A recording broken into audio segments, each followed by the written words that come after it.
দুর্গাপুরের মেডিকেল কলেজের ছাত্রীকে গণধর্ষণের প্রতিবাদে বিজেপির রবিবার আসানসোলের দক্ষিণ থানা ঘেরাও ও রাস্তা অবরোধ করে।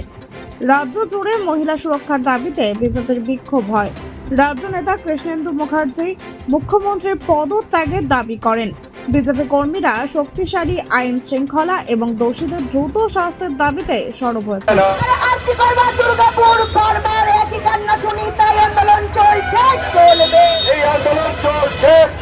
কোথায় তোমার নেই বিচার, মুখ্যমন্ত্রী জবাব দাও।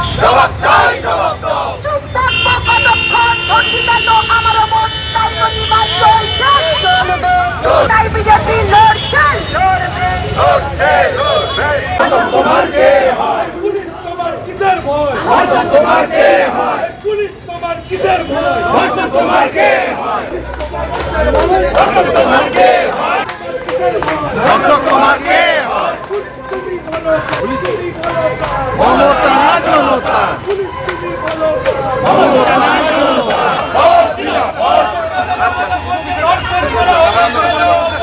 পুলিশ জবাব দাও, জবাব চাই, জবাব দাও। দুর্গাপুরে আমাদের বলছে জবাব দাও, জবাব চাই, জবাব দাও। পুলিশ তোমার কিসের ভয়?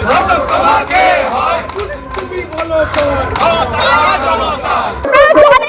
গতকাল দুর্গাপুরে মেডিকেল কলেজে একটা দ্বিতীয় বর্ষের ছাত্রীকে যেভাবে পরশুদিন রাত্রিবেলায় যেভাবে গণধর্ষণ করা হয়েছে, তার প্রতিবাদে আজকে বিজেপি রাস্তায় নেমে আমরা আসানসোল সামগ্রিক জেলা